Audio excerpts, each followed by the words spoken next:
Viva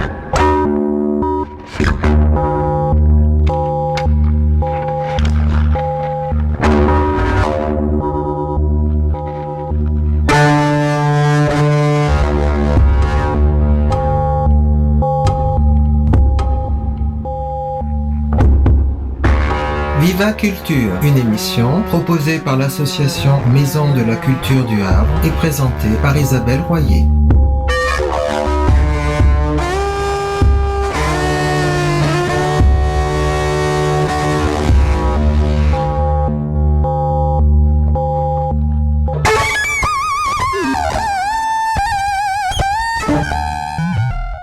Bonjour à tous pour une nouvelle émission Viva Culture. Tirons le bilan du festival Ciné Salé 2017. Il a accueilli 5000 spectateurs. Les deux prix du festival, la Vague d'Or et la Nouvelle Vague, ont été remis au même film, Les Ramasseurs d'herbes marines, de la Russe Maria Murachova. Le festival a été marqué par des moments forts. Je retiendrai simplement l'avant-première de La Villa, en présence de Robert Guédiguian. En effet, celui-ci nous a beaucoup touchés, nous, adhérents de l'association Maison de la Culture du Havre, parce qu'il a rendu un hommage à Christian Zarifian et à Vincent Pinel, qui ont été les fondateurs de l'unité cinéma à la Maison de la Culture du Havre. J'ai eu l'occasion aussi de rencontrer Olivier Saladin, qui nous avait accompagnés lors de notre grande conversation du printemps dernier, et vous entendrez mon entretien avec lui à la fin de cette émission. Je laisse la parole à Serge Renaud pour son éclat d'histoire.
Les éclats d'histoire que nous avons évoqués depuis mai dernier avaient, on le sait, pour objet d'étude la culture. Cette culture, nous l'avons successivement déclinée sous son aspect savant, érudit, artistique, sous sa dimension festive et même commémorative. Mais on ne saurait cependant oublier que la culture, comme lieu de réflexion et d'action civique et sociale, a représenté un enjeu dans la construction de stratégies politiques concurrentes. Tel fut ainsi le rôle joué au Havre par les clubs, les cercles, forme nouvelle des usages du culturel au cours des années 60. Replaçons, si vous le voulez bien, tout cela dans un contexte. En mai 1958, la guerre d'Algérie a provoqué en France une crise de régime qui a donné lieu à l'avènement d'une 5e République. Des forces ont contesté un fonctionnement démocratique qui paraissait alors menacé, qu'il s'agisse des moyens d'information ou encore du régime des libertés publiques, tandis que se posaient avec force les questions relatives à l'éducation ou bien encore aux inégalités culturelles dans les territoires de la République. À cette époque, alternative parmi bien d'autres à un jacobinisme culturel redouté, des centres communaux se sont organisés au sein d'une fédération nationale dans de nombreuses villes de France.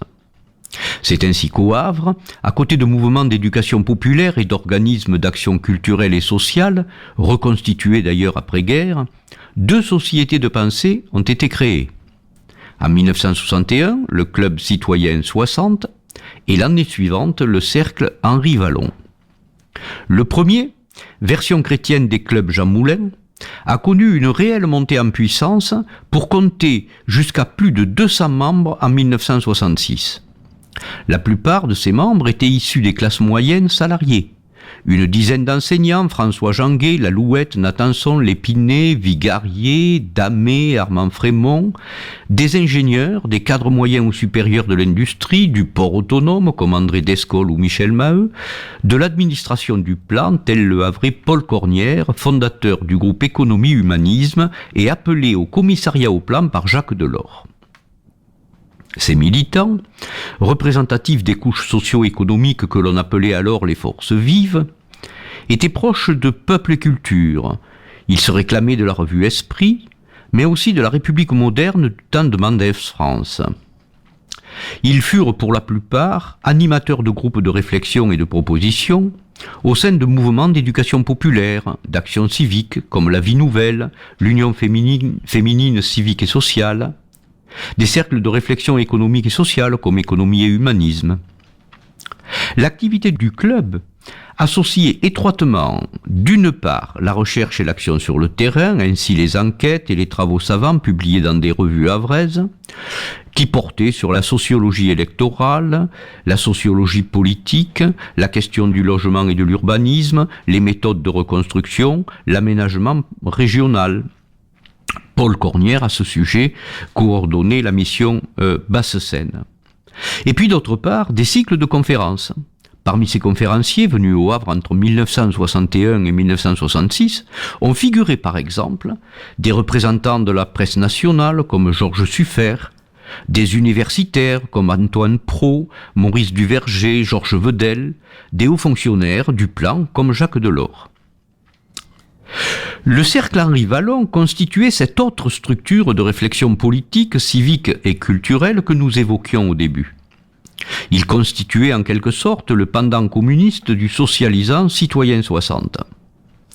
D'un point de vue sociologique d'abord, puisqu'il rassemblait des classes moyennes, des enseignants comme Charles Nicolle et Patrick Auger, des cadres du secteur public et privé tels Bernard Lelièvre ou Raymond Charpiot, tous étaient militants politiques et syndicaux. Mais ces sociétés de pensée avaient également en commun des thèmes de réflexion tels la démocratie ou la culture, des moyens d'intervention publique comme là encore des films, des conférences et des débats organisés, salle François Ier ou maison de la culture. On le voit, à l'image de la société, c'est bien la culture, sous ses formes savantes et d'intervention civique, dans le cadre du fonctionnement de la démocratie locale, qui figurait au cœur de l'action de ces cercles de pensée idéologiquement situés. C'est également la culture que l'on retrouvait alors au cœur de stratégies politiques d'alliance, qu'il s'agisse au plan local et national pour le cercle Henri Wallon d'élargir la base électorale du Parti communiste, et pour Citoyen 60 de regrouper une gauche non communiste à la veille des municipales de 1965 au Havre. Pourtant, ces sociétés de pensée ont partagé également l'épuisement de leur audience au début des années 70. Il est vrai qu'après 1968, les forces politiques restructurées tendaient à absorber ces militants dispersés, à droite autour des néo-gaullistes, à gauche dans le cadre du programme commun. D'autre part, la montée en régime des mouvements sociaux a surtout considérablement élargi l'expression et surtout la portée à des revendications culturelles dans le cadre des comités d'entreprise, de la commission culturelle de tourisme et travail et d'associations artistiques et culturelles à travers la caisse de résonance que devenait au début des années 70 la maison de la culture.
Bonjour Anne-Lise, quel poème nous fais-tu découvrir aujourd'hui ?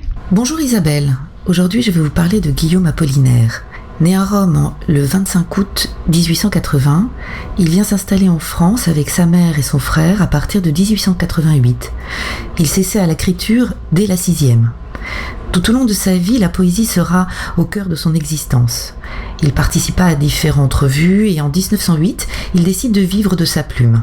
Très proche des milieux artistiques, il se fait connaître en tant que critique d'art. Sa vie durant, plusieurs femmes croiseront sa route qu'il aimera passionnément. Le 27 août 1914, il rencontre Louise de Coligny-Châtillon et la renomme Lou. Il entame alors une correspondance intense qui a été regroupée dans le recueil Lettres à Lou. Il avait rencontré Lou dans une période de vide sentimentale consécutive au départ et au mariage de Marie Laurencin. Elle lui avait apporté non seulement une flambée érotique sans égale, mais l'attente rapidement redéçue et cependant longtemps entretenue d'un grand amour. Comment ne serait-il pas tout entier dans ses lettres avec les traits essentiels de son caractère ? Une mobilité d'âme qui le fait passer de la confiance et de l'enthousiasme à l'abattement, une naïveté quasi enfantine, traversée par des instants de lucidité grave, un enjouement qui n'exclut pas la noblesse du cœur, une sentimentalité fleur bleue alliée à une sensualité plus rabelaisienne que sadique. Tout entier, il est aussi dans les épisodes de sa vie militaire, longuement narrés dans son application de bon soldat, dont l'innocence pataude nous étonne parfois. Dans sa joie devant des choses qui lui sont neuves, dans une allégresse, en plein cœur de la guerre aussi, qu'on a souvent mal jugée et qui n'est peut-être que la conscience que le poète avait de son destin. Je vais vous lire une lettre issue de ce recueil, la numéro 123, qu'il écrivit le 14 avril 1914. Lou. Pas de lettres encore. Il me semble que je n'ai plus d'amis, que le monde entier m'oublie. Pour le demeurant, je suis bien, j'ai rajeuni de 10 ans. Tous les matins et tous les soirs, balade à cheval tout seul, libre comme l'amour. J'ai fait vœu de chasteté. Il y a cependant des femmes et l'on cite des officiers qui font la noce. Je ne sais pas si c'est vrai. Enfin, la chasteté ne règne pas sur le front. Toi, qu'est-ce que tu as dû prendre ? Et je ne m'étonne pas que tu aies cru devoir me raconter à Marseille des boniments à la peau de toutou. Dis-lui bien que je l'embrasse tout plein, donc je serai chaste. Et je me sens si grandi par cette résolution que je ne redoute plus aucune fatigue. Toi, ma pauvre chérie très chérie, prends garde. Il paraît qu'il y a de belles maladies vénériennes à gagner aux armées et parmi tous les grades. Je t'aime infiniment, avec une profonde douceur, sans rien de charnel. Je suis ton plus grand ami, sans que tu t'en doutes, et voudrais que tu fusses tout simplement très très heureuse. On s'habitue à la canonnade, je ne t'en parle même plus. D'ailleurs, depuis hier soir, c'est moins fort. Que je suis heureux d'avoir eu la force de faire vœu de chasteté et de me sentir la force de l'observer pendant tout le délai que je me suis fixé. Quel bonheur de n'être plus dominé par l'amour charnel, de n'être plus la proie d'un désir, de se dominer soi-même, enfin, afin de dominer un jour les autres. Ô Lou, ma très chérie, faisons donc la féerie de vivre en nous aimant, étrangement et chastement. Nous ferons des voyages, nous verrons des parages, tout plein de volupté, des ciels d'été et ta beauté. Mes mains resteront pures, mon cœur a ses blessures que tu me penseras, puis dans mes bras tu dormiras. Par de jolis mensonges, des faux semblants, des songes, tu feras qu'éveiller et sommeiller émerveillé. Ce cerveau que je donne pour ta grâce ô démone, ô pure nudité, de la clarté du pâle été. Ainsi j'évoque celle qui te prendra, ma belle, par l'art magicien, très ancien, que je suis bien.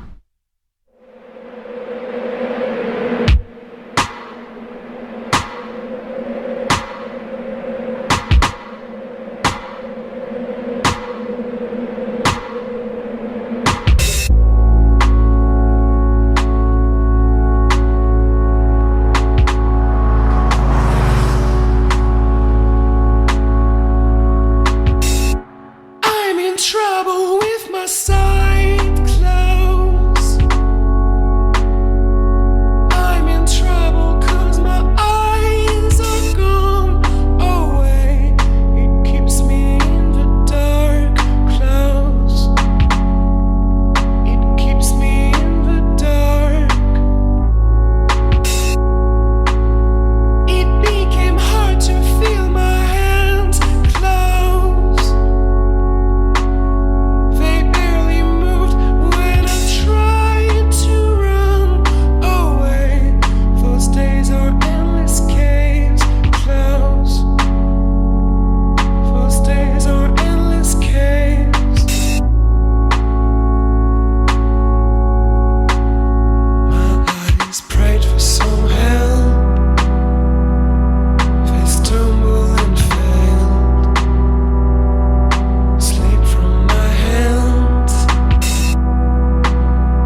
Olivier Salana, bonjour. Donc je vous rencontre dans le hall du THV à l'occasion du festival Ciné Salé.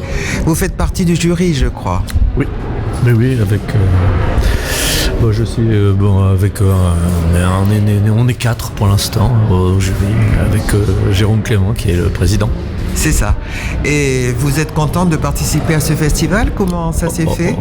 Ça s'est fait moins demandé, parce que je connaissais un peu Gérard Mordia et puis Odile, et puis ils m'ont gentiment proposé, donc ça ne se refuse pas. Ouais. C'est aussi quand on a le temps, c'est toujours intéressant, puis on rencontre des gens, et on voit des films, voilà, c'est oui, tout à fait. Des films dont on ne sait pas d'où ils viennent, donc on ne connaît rien d'eux, donc on les découvre, et c'est le plaisir de la découverte. Oui, c'est vrai. Oui. Alors, je dois dire que vous êtes évidemment cher à notre cœur, parce qu'on vous a vu souvent au Volcan. C'était à l'époque de Jérôme Deschamps, l'époque des Deschiens. On vous a découvert là. Est-ce que vous pouvez m'en parler un petit peu? C'est-à-dire que moi je suis rentré chez Jérôme Deschamps, enfin je suis rentré j'aime pas cette expression, donc j'ai rencontré au moment où Catherine Delattre, qui travaillait à la Maison de la Culture du Havre, m'avait dit tiens viens voir La Veillée, un spectacle qui s'appelait La Veillée, que Jérôme Deschamps avait monté, qui était super et qui était très drôle. Tout à fait, on s'en souvient encore. On s'en souvient. Oui. Et là, à l'occasion, il y avait un pot et il nous a dit tiens, je fais un stage, j'organise un stage. Je lui ai dit on peut s'y inscrire, il m'a dit oui bien sûr. Donc je me suis inscrit à ce stage qui se passait à Paris, à Vincennes. Et puis à l'issue de ce stage, il m'a proposé à un moment donné de jouer dans Les Petits Pas, mais j'ai pas pu. Un spectacle qui s'appelait Les Petits Pas. Et j'ai pas pu parce que j'étais sur la tournée de La Lente Agonie des Grands Rampants qu'on avait créé au Théâtre des Deux Rives, qu'on était venu jouer d'ailleurs au Havre. Et puis il m'a rappelé plus tard, j'ai refait des stages avec lui, il m'a rappelé plus tard pour faire Lapin Chasseur. Oui. Lapin Chasseur en 89, qui s'est joué. Alors au début ça devait se faire à Nanterre, et puis il y a eu des problèmes. Finalement c'est Vitesse, qui était à l'époque à Chaillot, qui a proposé à Jérôme Deschamps de venir faire la création à Chaillot. Malheureusement Vitesse est parti à la Comédie Française, et où il est décédé assez rapidement. Et c'était Jérôme Savary qui était nommé directeur de Chaillot, et on a créé là-bas à Chaillot en 89. Et après on est parti, on a enchaîné les spectacles avec Les Pieds dans l'eau. On avait fait un stage ensuite. Jérôme nous avait dit tiens, cet été en mois de juillet on pourrait faire des petits films. Alors on a dit bien sûr. Alors donc on est parti à Nîmes. On a enregistré avec une caméra toute simple des petits sketchs, des petites choses. Et puis à la rentrée, on a Jérôme Deschamps, la compagnie, on a joué tous les spectacles de la compagnie. Il y avait Lapin Chasseur, Les Pieds dans l'eau, et puis Les Frères Zénith, qui se jouaient à la Grande Halle de la Villette. Et Macha Makayev avait fait une très belle exposition artistique contemporaine, plastique, une exposition. Et il y avait à l'intérieur, dans des petits vestiaires ouvriers en métal, il y avait des télévisions dans lesquelles on passait ces petits films qu'on avait enregistrés à Nîmes, ces petits sketchs. Et puis je crois que Philippe Gilda de Canal+, et puis Antoine Daucon étaient passés, avaient vu ces petits films, ça les avait amusés, et ils ont demandé à Jérôme Deschamps si on pouvait en fournir d'autres pour Nulle part ailleurs, l'émission de Canal. Et donc on s'est remis au travail, on a refait d'autres films, et on a fourni Canal+ comme ça pendant 4, 5, 6 ans. On vous a regardé régulièrement. Voilà, et donc c'est parti comme ça, voilà. J'ai le souvenir, quand vous veniez au Havre, au Volcan, pour jouer vos pièces, qu'il y avait un monde fou. Oui. Et on criait énormément. Mais je crois que je ne sais pas si aujourd'hui il y a l'équivalent. Je m'aperçois que... non, mais je ne parle pas en termes de rire, je parle en termes de tournée, parce qu'on faisait une tournée en France, dans toute la France, et on faisait, je ne sais pas combien de représentations par an, mais c'était énorme. Et je sais pas, je me rappelle d'être resté à Brest, on avait joué à Brest pendant 3 semaines, dans une salle de 1200-1500 places, et c'était plein, mais tous les jours. Oui, c'est ça, c'était tous les soirs. C'était des grandes Donc, salles. C'était des grandes salles, et c'était plein, mais comme jamais. Et je crois qu'aujourd'hui, je suis pas sûr que, d'abord, économiquement, les théâtres peuvent peut-être se le permettre, mais d'accueillir une troupe de 10, une dizaine de comédiens pendant 3 semaines, je crois que c'est difficile. Bon, c'est une autre époque. Oui, c'est vrai. Et je me souviens aussi, vous aviez joué un Molière, là. J'avais amené des élèves. Ah oui, là, c'était lequel C'était pas le Bourgeois. Les Précieuses Ridicules. Les Précieuses Ridicules. Je me souviens que mes élèves tombaient par terre de rire. Tellement ils étaient contents, ils découvraient Molière grâce à vous. Ça, c'était vraiment génial. Oui, certainement. Oui. Alors, est-ce que vous avez perçu un changement quand vous êtes passé à la télévision? Parce que nous, on vous a beaucoup apprécié. Oui, alors c'est vrai que le changement, d'ailleurs, j'ai un truc amusant, enfin moi j'ai remarqué, c'est-à-dire qu'on était très soutenus quand on jouait au théâtre. On accompagnait, enfin les spectacles étaient très soutenus par la presse, etc., notamment par Libé, etc., par Libération. Et puis à un moment donné, quand on a fait de la télé, on est devenu très populaire, c'est-à-dire que le public a changé. Et c'était des gens moins habitués au théâtre. Oui, mais en même temps, c'est peut-être bien, ça élargit le public. Laissez-moi finir. D'accord. Et donc, on est devenu, on avait ce que dans tout directeur de théâtre, de scène nationale et dans le subventionné, c'est le Graal, c'est de pouvoir amener des gens de tous les milieux et des gens extrêmement populaires. Et donc, ce que la compagnie avait réussi, les spectacles avaient réussi, c'est d'amener un autre public grâce à la télévision. Et à ce moment-là, on s'est fait attaquer par Libération parce qu'on était des vendus à la télé. Voilà. C'est-à-dire que là, on avait réussi, là, on aurait pu nous reconnaître ce succès et d'avoir réussi quelque chose. C'est-à-dire d'emmener des gens qui n'avaient pas l'habitude d'aller au théâtre, d'aller au Volcan, ou d'aller où ça. C'est là où on s'est fait attaquer curieusement. Comme quoi, finalement, il n'y a pas toujours de la logique. Et je crois que cette aventure a eu la réussite cette réussite parce que comme on était aussi, on avait beaucoup de complicité, comme on faisait beaucoup de tournées, on était toujours ensemble et tout ça. Donc la réussite est née d'une réussite humaine, quoi, de gens qui étaient en parfaite complicité. Oui. Je crois aux histoires qui durent, comme l'histoire de Nulle part ailleurs, où c'était une affaire d'hommes. Oui. Et ça se délite. Et c'est pour ça que des fois, je suis critique par rapport aux managers d'aujourd'hui, où il faut zapper tout le temps, permanent, on peut pas... C'est ça. On l'a vu avec le film de Robert Guédiguian. C'est une équipe qui s'aime, qui se fréquente depuis longtemps, et film porte cette grâce là aussi. Bien sûr. De même que vous, dans votre équipe, avec Yolande Moreau, avec François Morel, vous étiez vraiment un groupe soudé. On le sentait ça. On sentait cette complicité. Et d'ailleurs, je crois qu'au théâtre, les gens viennent voir un sujet, voir des acteurs, une pièce, etc. Mais ils viennent voir aussi une équipe, ils viennent voir de la fraternité sur scène. Oui, et des gens qui prennent plaisir à jouer, à être ensemble. Bien sûr il y avait même une dame, une fois à la sortie, m'avait dit « Oh, rassurez-moi, dites-moi que vous entendez bien ». Donc c'était finalement, parce que je me suis aperçu que c'était ce qui est peut-être une des vertus du théâtre. C'est ce qui s'y passe, mais il y a aussi l'œuvre faite ensemble, le œuvrer ensemble. Je pense que ça, finalement, les gens viennent voir ça. Et ça se sent d'ailleurs quand on va au théâtre. On voit si c'est une équipe soudée ou pas. Enfin, on voit ce qui s'y lie, les liens qu'il y a entre les acteurs et le plaisir qu'ils ont à jouer ensemble. C'est ça, oui, tout à fait. Et alors après, chacun a fait un peu carrière tout seul. Ce qu'on a beaucoup apprécié quand vous êtes venu témoigner de Villars, les tableaux de Villars là, que vous nous avez proposés à notre grande conversation sur quel bien commun est la culture. Ce qu'on a beaucoup apprécié, c'est votre façon, c'est vraiment mine de rien, c'est façon de ne pas y toucher, et pourtant vous faites passer des grandes paroles, des grandes émotions, des vérités, bref, qu'on est content d'entendre, toujours avec un air très simple, Oui. Ça, votre pâte est vraiment, on l'apprécie. Bon, bah écoutez, je vous laisse à votre jugement, mais ça me fait plaisir. Et vous nous avez fait rire, vous nous avez fait respirer parce que le débat était évidemment assez sérieux, mais on était très très contents de votre participation. Bon, c'est gentil. Voilà. Merci. Oui. Bon, bah écoutez, je vous remercie, Olivier Saladin. J'espère que je vous ai pas trop retardé. Pas du tout. Dans votre travail de juré. Non. Au Festival Ciné Salé. Merci beaucoup. À bientôt. Merci peut-être. Merci, à bientôt. C'est la fin de Viva Culture. Quelques annonces avant de nous quitter, surtout des expositions. Alors, le Havre illustré, le Havre en images, à la bibliothèque Armand-Salacroux, du 14 novembre au 17 février. À la Glacière, une exposition collective organisée par l'association Neverell à partir du 4 novembre jusqu'au 18 novembre. La Glacière est rue Rollon, au numéro 9, et le titre de l'exposition est Plongeons.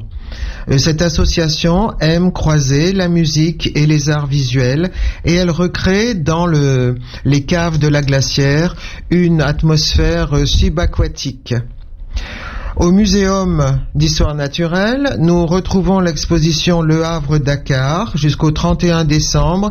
Elle s'intitule « Partager la mémoire » car elle réunit des œuvres traditionnelles ou contemporaines d'Afrique et elle croise les réserves de 2 musées, le Muséum du Havre et le musée Théodore Monod à Dakar. Voilà, au revoir, bon dimanche et consultez notre site. C'est là que vous trouverez tout l'agenda de vos sorties et aussi les actualités.